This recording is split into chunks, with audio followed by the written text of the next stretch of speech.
Good afternoon. We're back with another episode of the Lord of the Rings LCG Progression Series. And today we're going to be going over the lore and quest strategy for the Hunt for Gollum, which is the first quest of the Mirkwood cycle. The Shadows of Mirkwood cycle, and it's the first quest after the core set.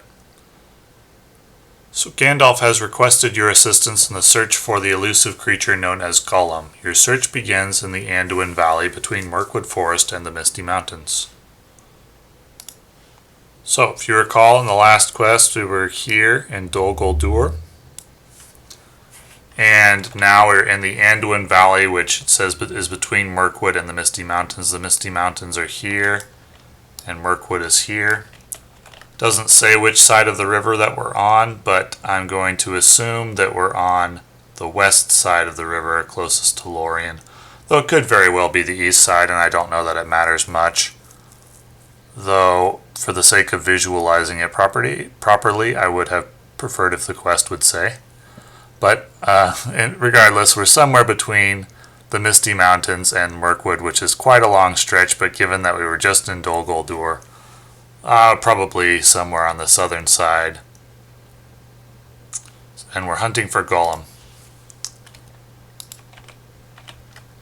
You make your way along the banks of the Anduin River, a likely place for Gollum to find food. The wood was full of the rumor of him, dreadful tales even among beasts and birds. The woodmen said that there was some new terror abroad, a ghost that drank blood. The Fellowship of the Ring. Rumors have led you to the eaves of Mirkwood Forest, where the woodmen whisper of a new terror in the night. Okay, so that would be on the east side of the river, somewhere in the Anduin Valley. But at the western edge of Mirkwood, the trail turned away. It wandered off southwards and passed out of the wood elves' ken, and was lost. Gandalf, Fellowship of the Ring.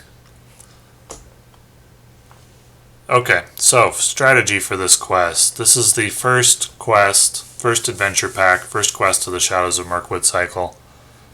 There are a wide variety of decks that you can bring against this quest. You can play a deck based around the new hero Bilbo if you like.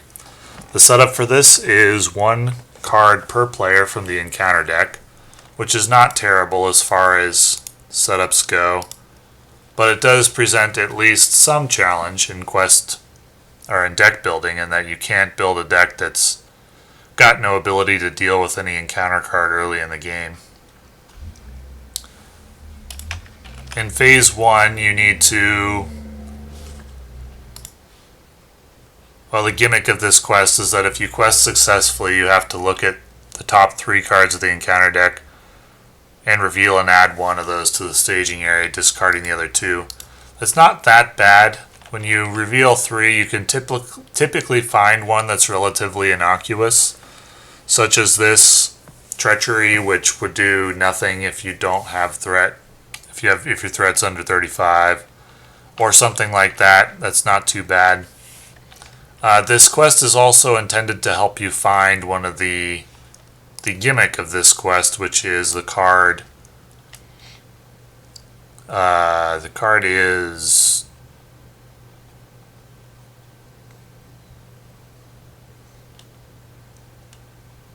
Signs of Gollum. There it is. So this is the gimmick of this quest, what we're looking for. We need to have at least one clue objective in our possession to defeat this quest. So this mechanic is intended to help you look for those clues, because you can't advance until one of the clues comes out of the deck. It will be guarded. And then once you've cleared the guard, you can claim the objective after you have quested successfully. And you have to hold on to it, which means the hero that has it can't take damage.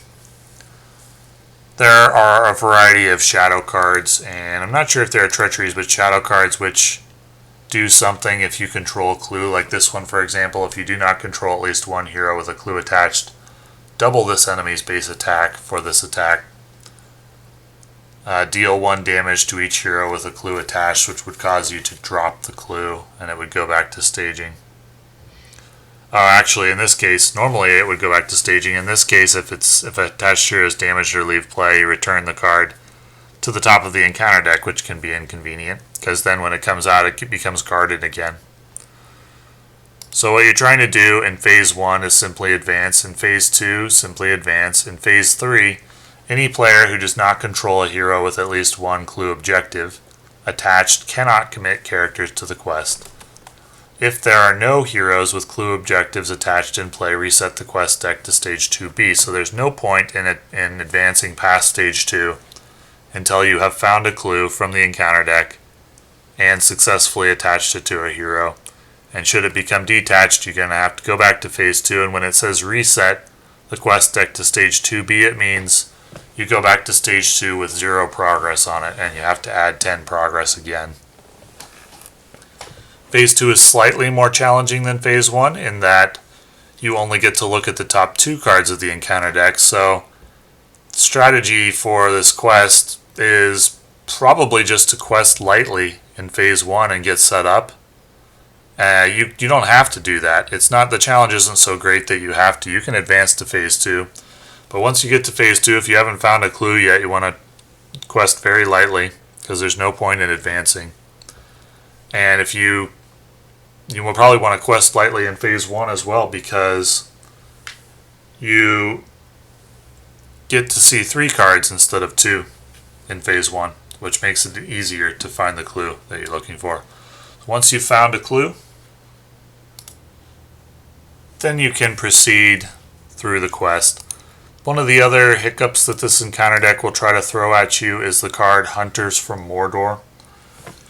They get +2 attack and +2 threat for each clue card in play, and if you get lucky and get unlucky and get 1 or 2 card clues in succession, and then a Hunter from Mordor comes, this can be quite formidable and kill whatever you throw at it, or whatever whatever character you have to use to defend against it will likely die, because if there are 2 clues at it, it'll have 6 attack and 6 threat, so that can be tough to deal with and can cause a loss. But in terms of difficulty, this is a relatively, well, I mean, in almost any quest in Lord of the Rings LCG, you can get losses if random stuff happens. But this is nowhere near the difficulty of Escape from Dol Guldur, nor is it as difficult as Journey Along the Anduin. So I would not rank the hero that comes in this adventure pack, Bilbo, very highly. I used him a few times and then he went into the binder, so never to be used again. However, you can use him for this quest if you want to. Although, he only has 2 health, and so you can run into problems in quests after this one that deal damage to him from treacheries, but in this one it's relatively safe. You can run Bilbo if you like, and with every expectation of beating the quest.